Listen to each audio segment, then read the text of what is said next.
Originellement, le livre avait commencé à être écrit depuis 2012 lorsqu'il y avait eu des contestations de la candidature du président Abdoulaye Wade. Et après, on avait commencé à élargir la perspective parce que la même question de contestation s'était posée au Burundi, en Côte d'Ivoire, au Rwanda et dans d'autres pays. C'est la raison pour laquelle on a opté pour une démarche comparative dans le but de rendre compte de la question de la candidature à l'élection présidentielle. Donc la question est une question très sensible dans une large mesure. Pourquoi? Parce qu'il s'agit ici de ce qu'on appelle en droit international la libre participation politique, c'est-à-dire le droit d'élire et le droit d'être élu. Donc on s'interroge ici sur l'utilisation des règles constitutionnelles ou d'un certain nombre de critères permettant d'exclure des candidats à la compétition politique. Si vous voyez, dans l'ouvrage, on a beaucoup insisté sur la question de la nationalité et sur la question du parrainage. Parce qu'à mon avis, le parrainage, c'est mon sentiment que je donne eu égard au cas sénégalais. C'est l'une des lois les plus iniques qu'on ait inventées dans le cadre de la démocratie sénégalaise. Parce que tout simplement, on ne respecte pas les droits de l'homme, on ne respecte pas le droit à la candidature.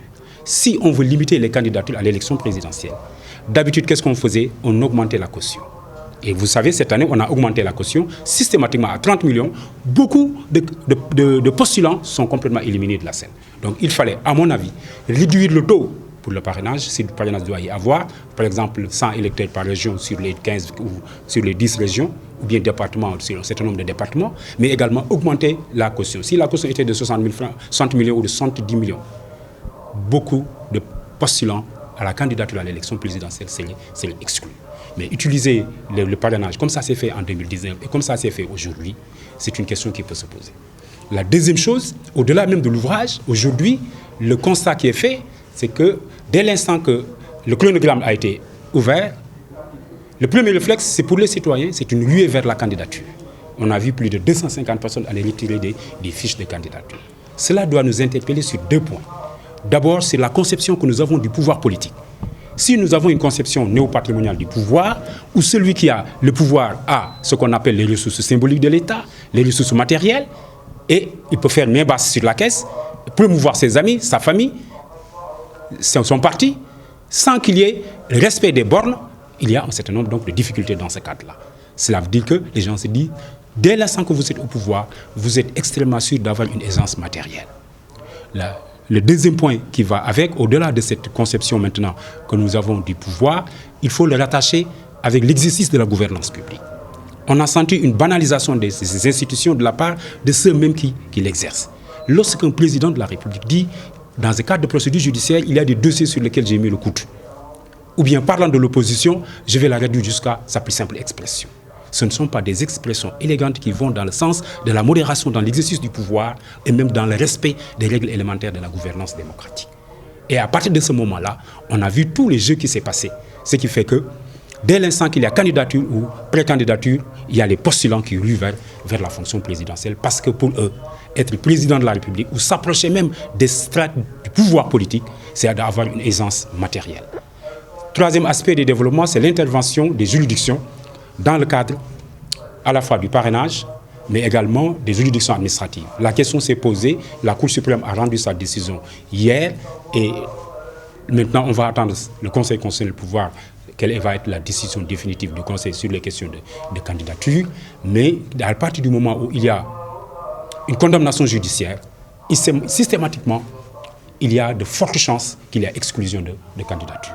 Pourquoi? Parce que quand vous lisez le code électoral, si vous êtes condamné, même par ceci, vous êtes exclu de la compétition présidentielle. Maintenant, pour les présidentielles qui vont venir, la crainte, c'est de trouver une troisième personnalité qui n'était pas prévue dans l'échiquier politique, qui ne sent pas du pouvoir politique.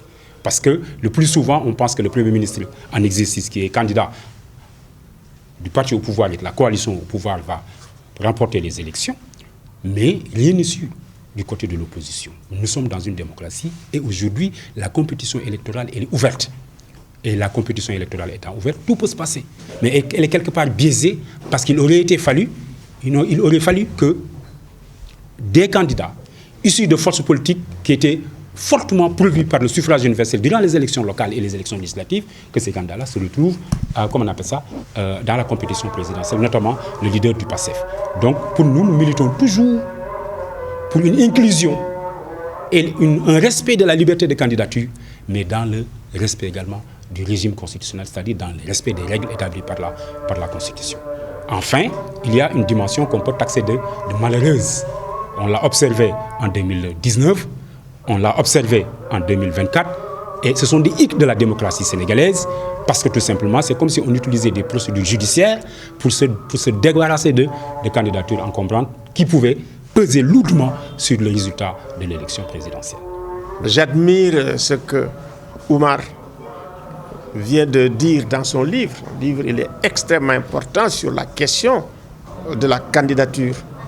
Parce qu'avant, on avait des crises post-électorales extrêmement violentes qui pouvaient même aboutir à des conflits armés. On l'a vu en Côte d'Ivoire. Et maintenant, nous avons des crises qui sont des crises pré-électorales portant sur la question de l'éligibilité. Donc, de mon point de vue, nous sommes dans des démocraties en crise. On n'est pas les seuls. Ailleurs, c'est des coups d'État militaires.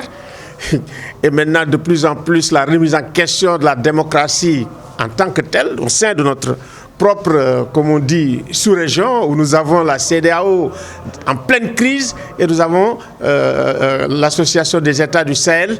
Effectivement, là aussi, comme j'ai dit, nous sommes dans un basculement géopolitique où les alliances pour la sécurité de l'État également permettent effectivement de donner une idée de la démocratie dans laquelle on est.